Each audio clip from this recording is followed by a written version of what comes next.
Hello and welcome to another episode of No Such Thing as a Fish, a weekly podcast. This week coming to you from the London Podcast Festival in King's Cross. My name is Dan Schreiber, and please welcome to the stage, it's Anna Chazinski, James Harkin, and Andy Murray.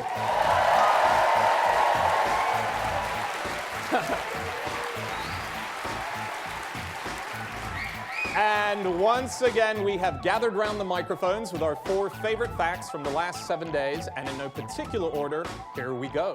Starting with you, James Harkin. Okay, my fact this week is that smooth fan lobsters travel around the sea inside jellyfish, eating their rides as they go. So they're in the jellyfish and they're eating the jellyfish. Imagine you were to take an Uber home and it was made out of chocolate. But a jellyfish is a living thing, so has the jellyfish eaten them before they eat the jellyfish? No, these are kind of like baby lobsters, and they manage to kind of swim up inside the bell of the jellyfish. Now, come on. It's a bit early in the show to be laughing at the word bell. Also, it's a bit far out of the 90s to find the word bells. So yeah, he just eats it until the bell ends.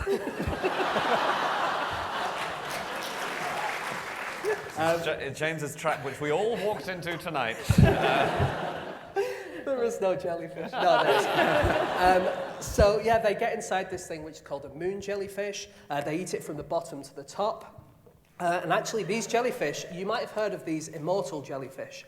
And actually, the moon jellyfish is one of these. Theoretically, it could live forever, as far as we know, if it doesn't get eaten by a baby lobster. Wow. In the meantime. So it just kind of doesn't mind because it's like, I'm not going anywhere, you can have a nibble, that's cool. They can be killed. They're much like elves in The Lord of the Rings in that sense. If it got half-eaten, it probably would be okay, wouldn't it? Because a lot of jellyfish can clone themselves, and if you cut a jellyfish in half, I think that's like the myth about the worm, in that if you cut one in half, it will just become 2 clones. But the jellyfish have a defense mechanism. do. They fire mucus at the lobsters, don't they? They do.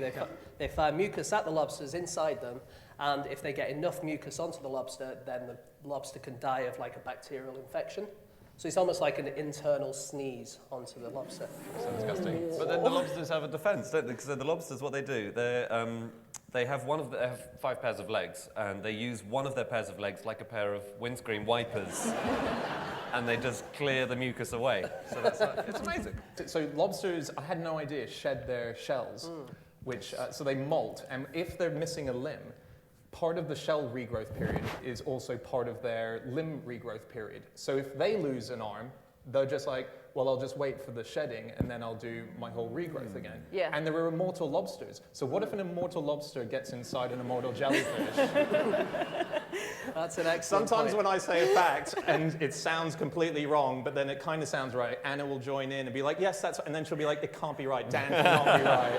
No, lobsters grow to be extremely old, and we're not sure how old they could get to be, I think. And so there's this myth that lobsters might live forever, because they don't really age, so they don't go through senescence, they don't get weaker, and they don't get infertile. In fact, they get stronger, so they get more fertile, they make better parents, they get stronger, and they keep growing as well, which is quite unusual. They don't ever reach a limit of growth, so there are lobsters that have been found that are... The size of the ocean. The size of the Pacific There must be a Ocean limit, there must be is a one- limit. Well, I think they get killed by their own bigness.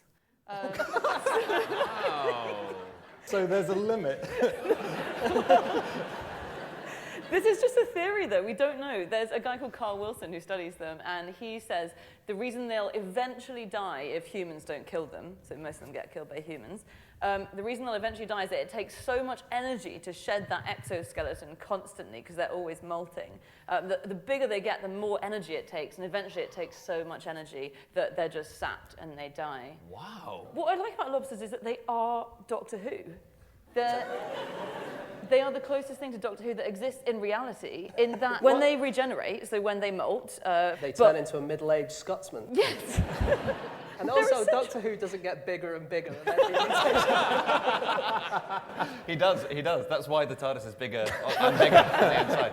There are tiny holes in my theory.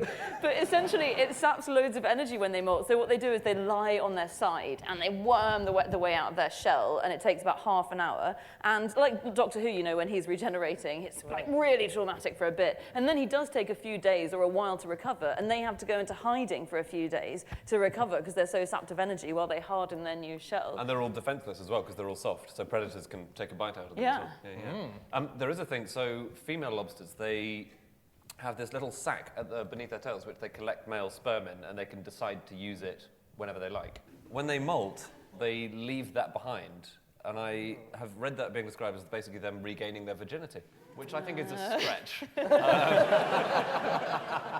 That's what they've claimed in Women's Lobster magazines. I read that in actually a really good book called Sex in the Sea, which is not... does not make sufficiently plain that it's mostly about lobsters. They're making diapers out of lobsters now. So they're taking, there's this element to the skin of a lobster, which if you kind of break it down and you apply it with other more diaper-like substances, you can use it because it sucks up more fluid. So people are going to start wearing lobster diapers, and lobster tampons are on the way as well. Yeah. Or do they cut the claws off, or is Sorry, this is so embarrassing. It's jellyfish. It's jellyfish. That we're doing. Okay, do they cut the tentacles off? Oh my goodness. They are making golf balls out of lobsters. Yes. Do you remember that classic image you would see of super rich people on top of these huge ocean liners hitting golf balls off into the ocean? Yeah. When the idea of plastic ruining the ocean became a proper thing and they put in laws that you're not allowed to hit plastic into the ocean, golf balls immediately were on that list and no one could do it anymore. So University of Maine has worked out how to make a lobster golf ball. So that's made entirely of lobster shells. Entirely. And so now it's going to be legal again that you can do it. So but what's the point of it? Sorry, what's this hobby that the rich have that we don't know about? You just you get on the top of a boat and you just smack a ball into the ocean and you go, oh. Andy, I think I think you should be grateful that scientists at the University of Maine are devoting their time to making rich people playing golf on yachts have a better time. That's a good point. So actually, back to what the original fact was, lobster ride on jellyfish in order to get from one place to another, don't they? And when they're in their larval stage, which is this really weird stage where it's called a philosoma, and this is slipper or spiny lobster. They look like a circular disc with like weird little spider legs coming off it, and they cling onto this lobster to get transported somewhere. But then, when they're dropped off and they morph into an actual lobster, they shed part of themselves in order to grow. But what they do is they shed the front, so lobsters grow from the sort of arse upwards. So you would have thought that they would keep hold of their little larval head and their legs and all of that, but no, that just drops off and they start from the bum. The head and everything floats away and gets eaten by something, and then they grow up from the bum into a lobster. Isn't that weird? That is weird. That's pretty cool. That's very cool. We need to move on very soon. Someone else who has been killing lobsters recently is the Nazis. What? There was a lobster who became a belated casualty of the Second World War after they found an unexploded mine. Okay, so the Navy divers went down to see the mine. They saw a lobster inside it, gave it a name, and then blew it up. They called it Lionel the Lobster, and they tried to get him out, and then they went, come on, and he nipped their hand, and they were like, right, you're going. And they blew him up. Maybe he was a Nazi lobster. All right, let's move on. Okay, it is time for fact number 2, and that is Andy. My fact is that in 1892, France built a telescope which was so long it couldn't actually be pointed at the sky. So this was for a sort of world's exposition, a universal exposition which France was holding in 1900, and they needed a sequel to the Eiffel Tower, basically, because the Eiffel Tower was a huge hit, and they said we need another thing that's really big to be the kind of centerpiece of the exposition. And there's an article all about this on Amusing Planet, which is a very good website. I recommend it.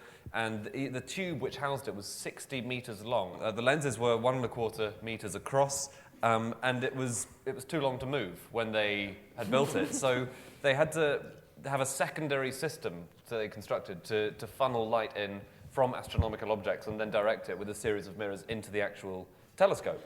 And also, because it was at the World's Fair, there were lots of bright lights nearby, and it was functionally useless as a telescope because it was in the middle of Paris, so it was kind of useless, and it was broken up for scrap. It's kind of tragic, but I think that's amazing. It was quite an amazing exposition because they debuted to the world, the Russians debuted Russian dolls for the first time there. Yeah. How cool is that? Like, so you had this big thing, and then next door is like, look at. And which one of the two do we know? Yeah, so egg on their face. Would have been better if they'd had a smaller telescope inside that and a smaller one inside that, and eventually they could. Yeah, but so they had that. They had a ginormous Ferris wheel. I think it was the biggest of its time, and they eventually had to take it down. And the compartments were so big that during the war they got taken and used as houses because people who lost their houses, people lived inside the compartment. They also had, they debuted a travelator, the sort of moving escalators that go, in the airport when you're walking on the flat surfaced one. They were showing that for the first time. So they had 3 different speeds. Yes, they right? had 3 different speeds. There was a slow one, so you're going at a few miles an hour, and then you step onto the next one, which is only slightly different, but suddenly you're going at 6 miles an hour, and then whatever the speed. Because the theory is you could do those for, well, not forever, but you could do that until it gets up to about 30 or 40 miles an hour. Just go 3 miles an hour each time. And in that way, you could go on a moving walkway that would go 30 miles an hour. Wasn't that a good way of getting around town? Weren't you proposing that as an idea for for trains? So trains never have to stop. You just walk up to it in the speed it's going. I'm not sure it was my proposal. I think Japan's proposed that, but it's nice that you've attributed it to Yeah. James. Sorry, I always mix up James with Japan. You've got to stop doing that. Have you guys heard of the Banquet of Mayors? No. This was a thing that happened at the 1900 Paris Exposition. This was a group meal where 20,777 mayors from France, all over France, gathered in a massive tent and had a meal together. Isn't that amazing? My God, I thought you were talking about horses when you said No. mares. And Mares then I is thought in- you were using a sexist term for women. No. I don't even know if that's a thing. No, mayor is in... Mayor. Mayor. Sorry, I should have pronounced it properly. Mayor. But this meal, this is amazing. So the waiters at this meal had bicycles to get up and down in between the tables. Even there was one car driving up and down between the tables to take orders extra fast. They got through 39,000 bottles of wine. There was 7 miles of tables, 1,200 litres of mayonnaise, 1,500 camemberts. Mayonnaise.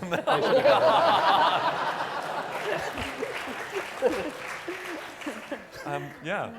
Did someone just go, oh, Dan? Did I just hear that? Classic Dan.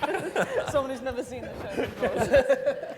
It was incredibly popular, so it was visited by more people than the population of France at the time. And it was only open for about 6 months, I think. It was visited by 50 million people, and the French population was 38 million at the time.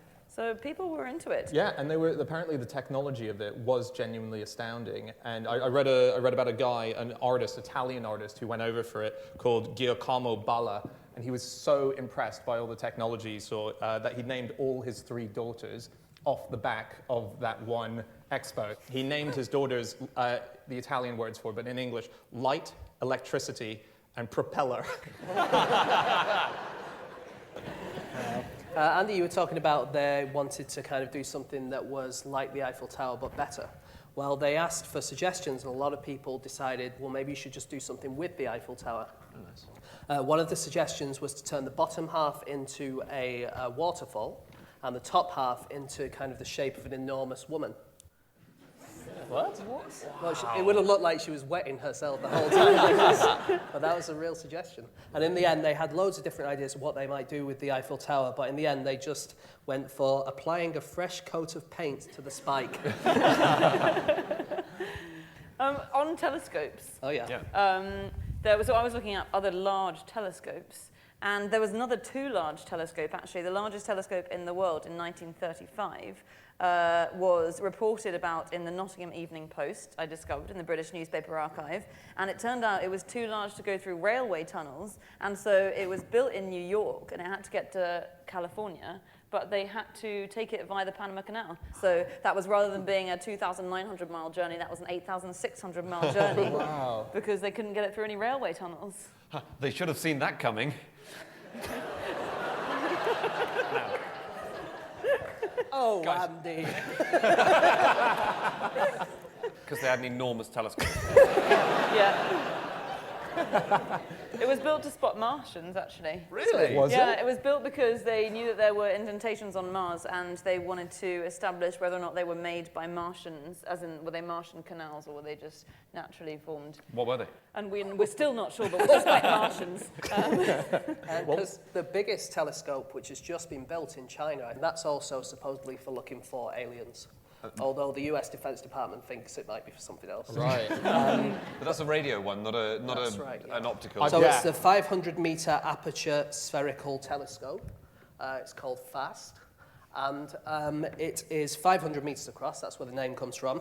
And I worked out that you would be able to get about 3 trillion bowls of cornflakes in there.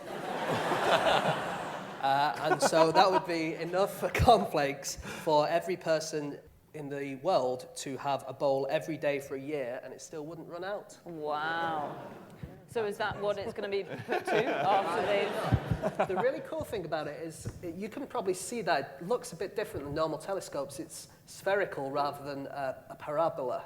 In fact, if anyone's listening at home, it is a spitting image of the thing James Bond has to climb around in GoldenEye. Is that right? Yeah. Okay. Yeah. Looks like a very big cornflake bowl. Yeah.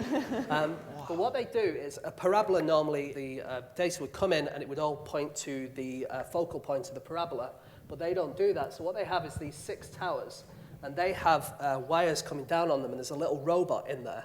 And you know, if you watch a soccer game or an American football game or something, and you have like the camera going around the top of the stadium, and it's able to take all the shots. Well, the robot is there, and they can move it around wherever they want, and they get it sort of to focus to wherever that robot is.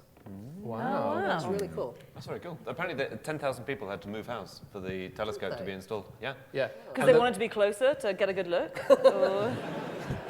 And the people who stayed, the one condition is they have to have their mobile phone off.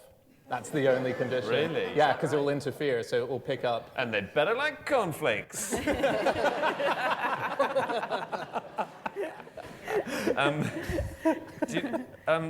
Have you heard of the James Webb Space Telescope?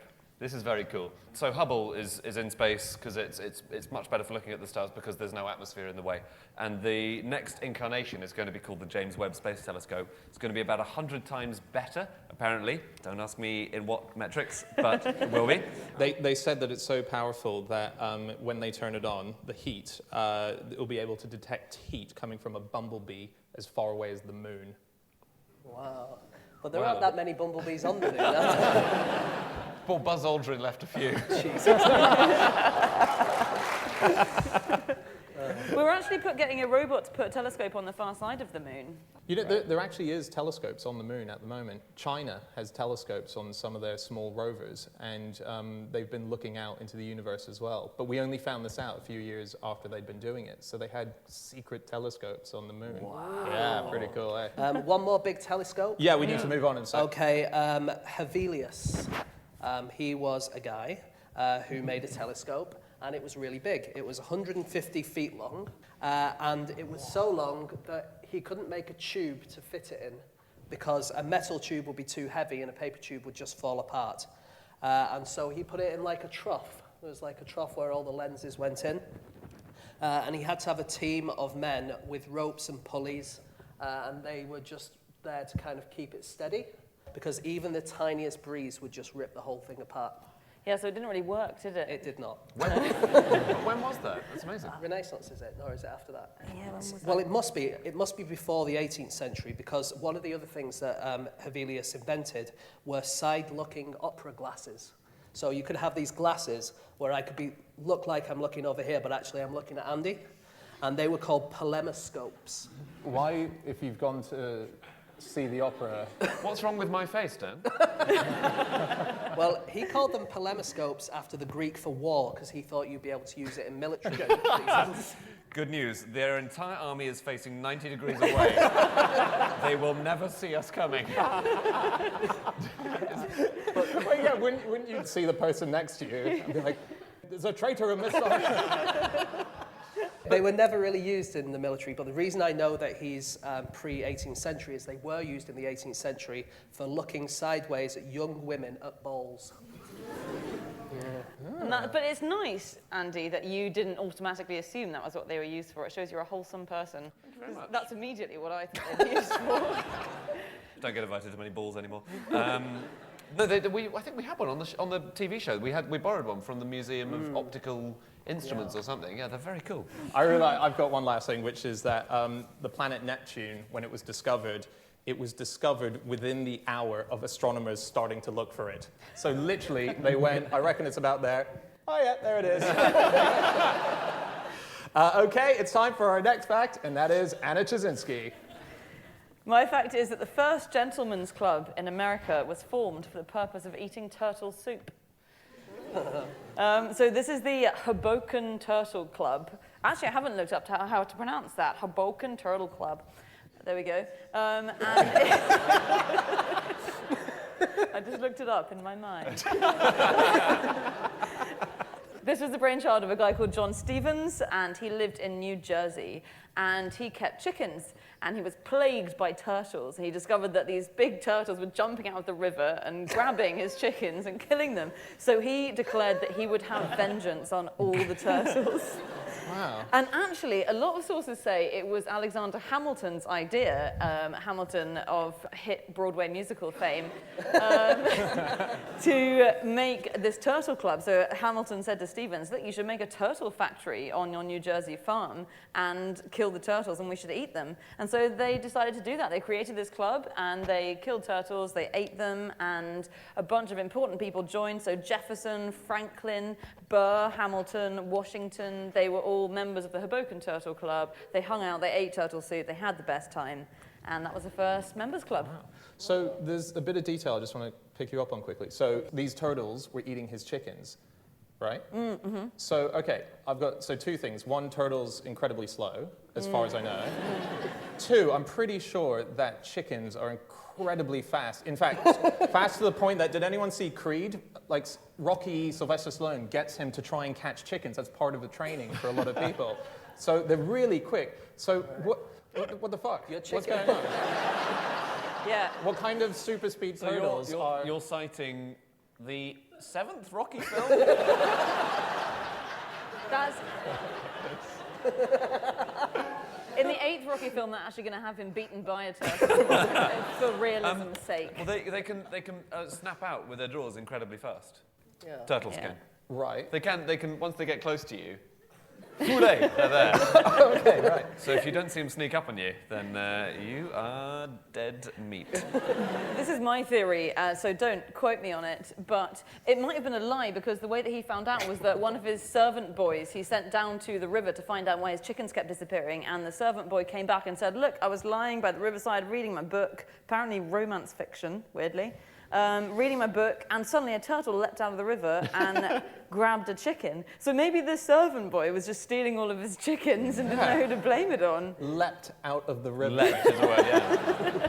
Do you know what these things were called? These parties were called turtle frolics. That's what you'd have. You'd say, I'm having a turtle frolic, come on over. But what's really awkward about that is if you were a turtle and someone said, do you want to come to a turtle frolic, you'd say yes, because you'd assume the wrong thing. Do you know mock turtle soup? So Yes. turtle soup was hugely popular. And in fact, the only reason it's become far less popular in America is because they have eaten all the turtles in loads of states. And they're really endangered now. So in the 19th century, you had mock turtle soup, which is made with a calf's head. Lovely. This is Campbell's famously had mock turtle soup. Yeah, so the slogan, you'll like its unusual flavour.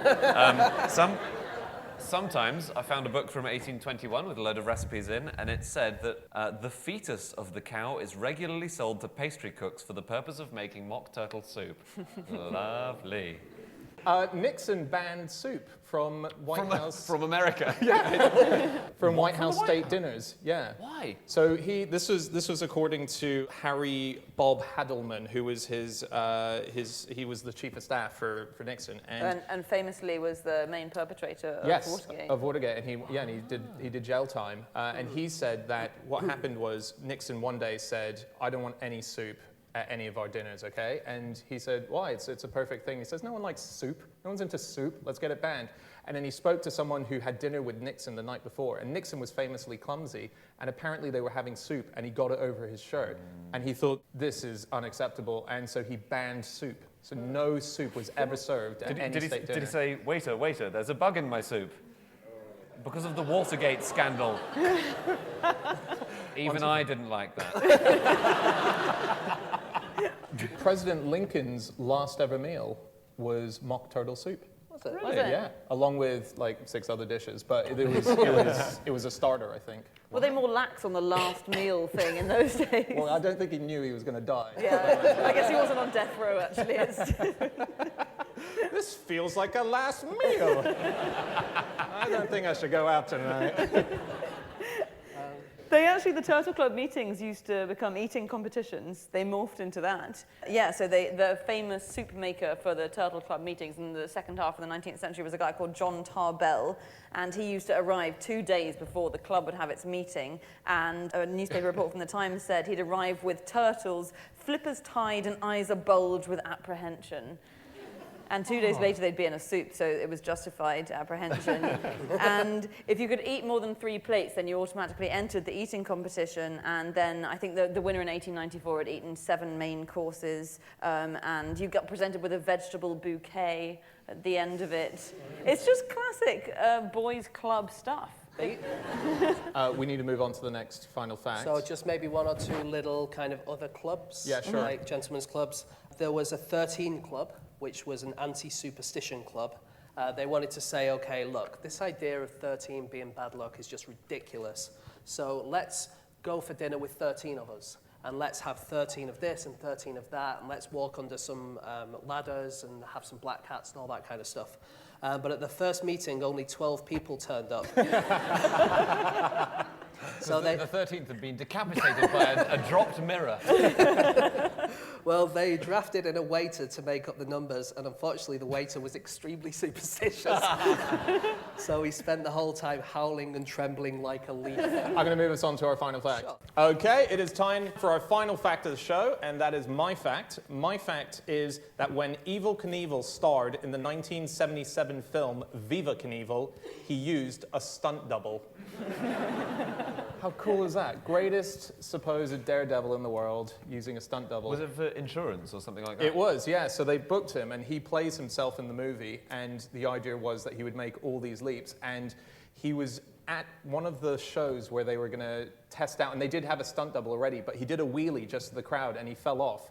And the insurance people came in and said, okay, that's it, you're done. And he couldn't do anything else for the movie. So He fell off during a wheelie. He was crap, wasn't he? he was the worst. He was the worst. He just fell over all the time. That's all he did. All of his actual claims to fame are the mistakes that he made. So there was the thing that put him on the map was when he failed to leap over the fountains at Caesar's Palace in Las Vegas. So he went over and he clipped right at the end of the ramp, and he went right off. And so the jump was 150 feet. That's how far he was jumping. When he flew off the bike, he went 165 feet. Oh. He cleared the jump in a fall by 15 feet. And that's what put him on But then the map, bike hit him. It was horrible. But do you know why he was there in the first place in Las Vegas? No. He was there to see a boxer whose name was Dick Tiger. Why isn't this stuff on the national curriculum, guys? I read a few obituaries of Evel Knievel, and one of the sentences was that he went into semi-retirement after a failed attempt to jump a pool full of sharks in Chicago in 1976. He didn't fall in. He didn't fall in. He came off the ramp again. Yeah. He had a real problem with ramps. But he's a fascinating character because he was one of those guys who became one of the most famous people in America in his time, then disappeared for a very long time. Then the revival of nostalgia came about, and he came back big in the 90s again. He did a revival tour. Revival Knievel. Because that rhymes with his name.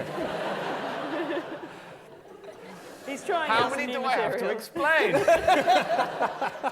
I would say 4 too many. So No, but so he was a huge character, and he led his life like he was the most famous man in the world. He bought private jets. He had countless motorbikes. He used to, because he'd injured himself so much, he used to walk around with a cane. And the cane was really cool. It could screw off at the top, and he had vials of whiskey inside, 6 vials of whiskey, so he could have shots wherever he was going. Yeah, he got incredibly drunk before his last famous jump, which was actually in the UK. He was jumping over 13 buses. Yeah. And it was in the UK. He got incredibly drunk the night before with this guy, Frank Gifford, who was the broadcaster who was going to show it. And he woke up the next day and he went incredibly hungover to look at what he had to jump. And he said, I can't do this. This is impossible. It's going to fail. And so Frank Gifford said, okay, well, don't do it. And he said, well, I have to do it. But it's just going to fail. And so it did indeed fail, and he crashed and he ended up smashing into this wall, and Frank Gifford said he landed almost at his feet and he was spewing blood from his mouth and his bones were sticking out of his hand. And so Frank bent down to his new friend to see if he was still alive, and he noticed that he was trying to say something, and so he listened in thinking these could be his last words, and he said, Frank, get that broad out of my room. Just get that lady out of my room. I just want to be sent back there on my own now. So, Oh my God. When he was filming Viva Knievel, because he didn't have to do the stunts, he just every night went off to the bars of LA, and he frequented most. It was his favorite bar. It was called Filthy McNasty. That was an actual place, very It's a famous famous place, bar, very really famous famous. bar, and it shut down, and it got brought up. Yeah, hygiene regulations. And no, but when he used to go there, if he got completely drunk, what the owners of the place would do is they would go outside, and they had a huge sign, and they'd change the words from whatever they had to now drunk inside, Evel Knievel. So he went to prison Yes. for beating up his PR with a baseball bat. And I read one account that said that he did this even though both his arms were in plaster at the time. he also coined his name in prison, didn't he? So he obviously wasn't called Evel Knievel, but this is when he went to prison before he became famous, and he did a lot of robberies, he committed a lot of crimes, he fell in with the wrong crowds, and his cellmate in prison was called Awful Knoffel. He was called William Knoffel, but people called him Awful Knoffel. The guards called him Awful Knoffel, yeah. Well, it's exactly that, yeah. They were saying it's a fun pair of names to have if we name him Evel Knievel, because we've so got Awful cool. Knoffel. And actually it was Evil with an I originally, but I think he thought it would look too mean. And so I he looked put an E into in there. Knoffel, and he looks like he was a murderer. He escaped prison 3 times, and eventually, this was in Montana because he was from Montana, and they kicked him out of Montana and said, as long as you go to California, we won't chase you anymore. And so they sent him off to California, and he never came back, and that's the last we know of him. Evel Knievel's son is now also a daredevil. And has recreated some of the jumps that Evel Knievel didn't make. And I went to his website, and it says, want Captain Knievel to jump something badass for your live event? So you can get him to jump over anything you want. I didn't actually ask for a quote. I should have done. Yeah. We should get him to jump over our podcast while we're doing it. Just book him, just to... But it won't make any sense in a future episode. I should have booked him for this one. So, some things on stuntmen generally. Yeah. So, the Guinness World Record holder for most stunts in a movie career as well, is Jackie Chan. He holds the Guinness World Record for that. He's actually got 2 Guinness World Records. So one is for the most stunts in a movie career of a living person, and the second one is that he has the most credits in a single film. 15. He's got 15 credits, and that's what he's got that second one for. It's called Chinese Zodiac, and his credits include obviously actor, writer, director, producer, exec producer, gaffer, stunt double. So I looked into it because I thought, well, that doesn't count if you're just doing your own stunts. It's not his stunts. He does the other character's stunts. Is it a fight scene? Yeah. Where he's punching himself. He's punching himself. yeah, exactly. Hey, why are you hitting yourself, Jackie? And lastly, probably my favorite one on that list of his credits, catering coordinator. And you can see photos where he's behind, like going, "Wait, lasagna, vegetarian?" So cool. He's an amazing character, Jackie Chan. I said on the podcast ages ago, and he said this on The View in America, that he's not allowed to get into fights in America on the street because his hands are illegal weapons. I would argue no one's allowed to get into a fight on the streets in America. But so they say that a normal fight, if you were having a fight on the street, a punch is a punch. A punch from Jackie Chan, in the eyes of the law, according to Jackie Chan, is firing a gun. What if he punches himself? That's suicide. And also, he claims that his mother was pregnant with him for 12 months. Right. Dan, I've got a fact about one of your heroes who makes incredibly dubious claims. Yeah. It's Brian Blessed. Okay.